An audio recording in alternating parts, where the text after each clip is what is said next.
see him. So All make right. sure you had the right number of people. All right. Okay, we have people. Have you got sound? Yes, this records sound. Oh, I'm sorry. Do we want the, No, it's No, okay. music's fine. All right, haven't started yet. Okay, ready? Here we go. Have you ever been to a wedding or a gala event or a corporate event and they had snowflakes or stars or designs or perhaps the corporate logo up on the wall? Well, that is all thanks to a tiny device called a Gobo, which is essentially a light stencil that shapes the light that you throw up on the wall. And I am going to explain to you how to set up a Gobo. Gobos play a very large part of what I do. I work in the conference services industry, and we often depend on the Gobos to establish a mood or to make sure that the client who's paying us a lot of money has their logo front and center. Now, the things that you need for setting up a Gobo are a power source, a directed light known as a LECO, something to fix the LECO to, of course the Gobo and a Gobo holder, possibly some tape, a place to shoot from, and the right lens. Now these last two are interconnected, and I'll explain more about that later. The first thing that you need to do when you are setting up a Gobo is place the light on the stand.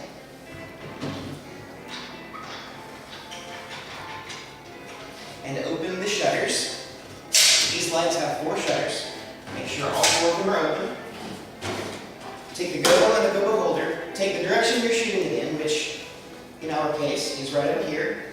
Take the Gobo the way it needs to show up on the wall. Flip it once horizontally and once vertically, and place it in the Gobo holder. Now, a lot of Gobo holders are very loose, and you may need a tiny amount of masking tape.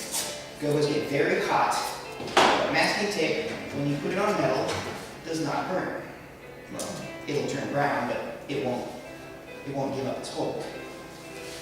Now you place, there's a slot in the top of the LECO, and you place the Gobo holder directly into it. Now you plug in the light, which you will see without a lens will just make a non-focused blob of light on the wall. Now the next part involves those two things that were very closely related, which is the right type of lens and the distance from the target. Now you have to make sure that you are at the farthest distance away that you can be. Put the lens in. In this case, this is a 26-degree lens, which means that it shoots light out at a 26-degree angle. So when you put it in, you see that our Gobo, which is a chandelier, is a certain size. And that looks like a good size. If we wanted it bigger, we would take the 26-degree lens out, put the 50-degree lens in, which 26 and 50, that would make it roughly twice as large. That's a very large chandelier. So we're going to want to go back to the 26-degree lens. Now, if your shape and size, or if your size is not satisfactory, you can also move the Gobo away. Of course, away will make it larger. Toward the wall will make it smaller, but we don't really have a lot of room to work in that fashion here. So we want to fix the lens to it. This lens is usually attached with a bolt. And you want to slide the lens in and out to get just the right focus.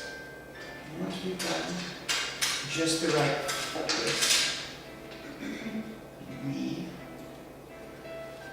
project, and you can adjust the angle up and down, or left and right, whatever you need to do. You can even project it on the ceiling if you like.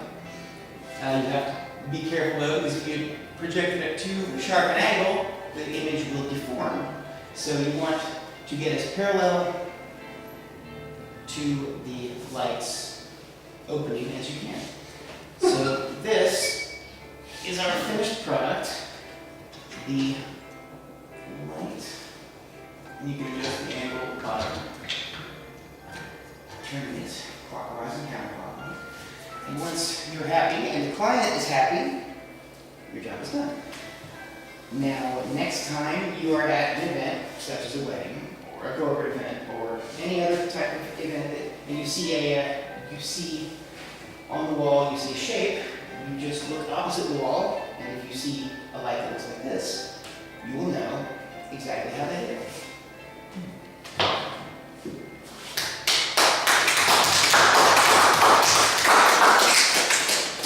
How long was that? That was 5 minutes. All right.